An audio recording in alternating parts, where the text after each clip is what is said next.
انا خاتم النبیین لا نبی بعدی۔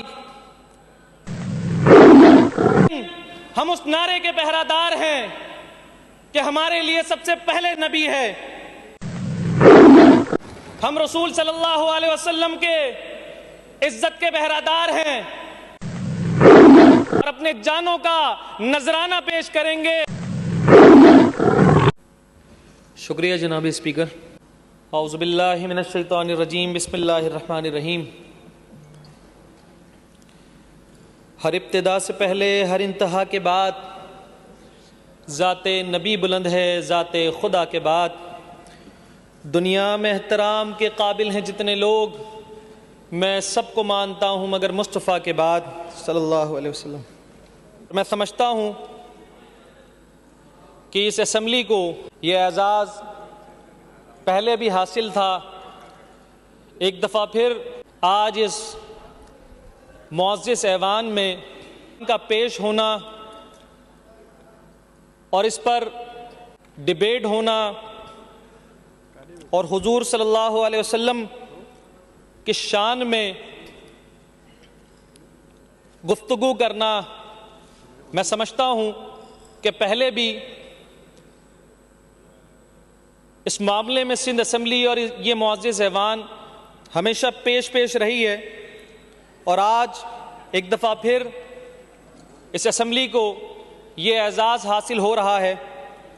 کہ ہمیں 6 مہینے ہو گئے اس اسمبلی میں آئے ہوئے۔ سب سے خوش آئندہ بات اور عقیدت والی بات یہ ہے کہ اس ایوان میں جہاں ہم آ کر بیٹھتے ہیں، ہم سب کے سروں کے اوپر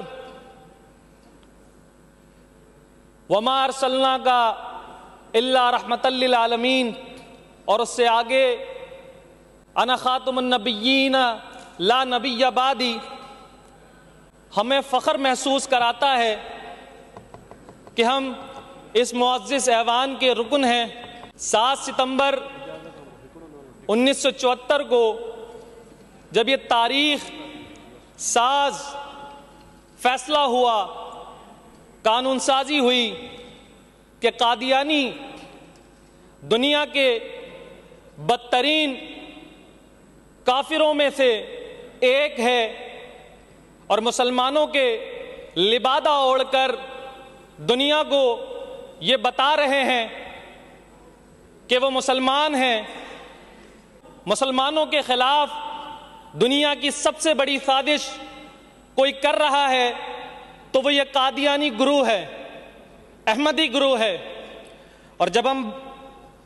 خراج تحسین پیش کرتے ہیں قومی اسمبلی کو، قومی اسمبلی کی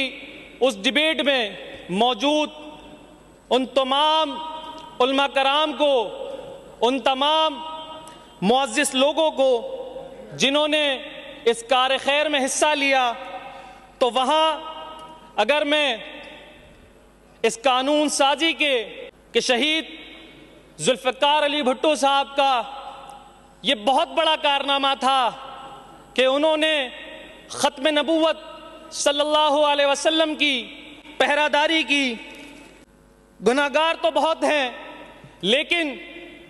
جب ختم نبوت پہ پہراداری کی بات آئے گی، جب یہ بات ہوگی، جب نبوت کے دعوے کرنے والے جھوٹے کذاب اٹھیں گے اور نبوت کا دعویٰ کریں گے، تو اس ارض زمین پر ملک خداداد میں جو ختم نبوت کی پہراداری کریں گے اور اپنے جانوں کا نذرانہ پیش کریں گے،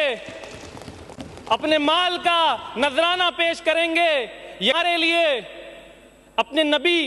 صلی اللہ علیہ وسلم کی شان، ختم نبوت پہ ہم اس طرح ایمان رکھتے ہیں کہ ہمارے لیے ہمارے نبی پر اپنے اہل و عیال قربان ہیں، اپنے نبی پر اپنا مال قربان ہے، اپنی جان قربان ہے۔ یقیناً ایک دفعہ پھر میں اس ایوان کو مبارکباد پیش کروں گا کہ ہمیشہ کی طرح اس ایوان نے ایک دفعہ پھر آج یہ اسمبلی یہ پیغام دے رہا ہے کہ جب ختم نبوت پہ حملہ ہوگا، جب مسلمہ قذاب جیسے قادیانی جیسے اپنے آپ کو پیش کریں گے نبوت کے دعوے سے، نہ صرف ہم میدان عمل میں آ کے ایسے لوگوں کا سامنا کریں گے، قانون ساز اسمبلی میں قانون پاس کر کے یہ ثابت کریں گے کہ ہم عاشق رسول ہیں، ہم رسول صلی اللہ علیہ وسلم کے عزت کے پہرادار ہیں، ہم اس نعرے کے پہرادار ہیں کہ ہمارے لیے سب سے پہلے نبی ہے۔ تو میں ایک دفعہ پھر تمام اکابرین کو مبارکباد دوں گا، میں تمام علماء کرام کو خراج تحسین پیش کرتا ہوں اور 50ویں سالگرہ پاکستان کے تمام لوگوں کو مبارکباد پیش کرتا ہوں۔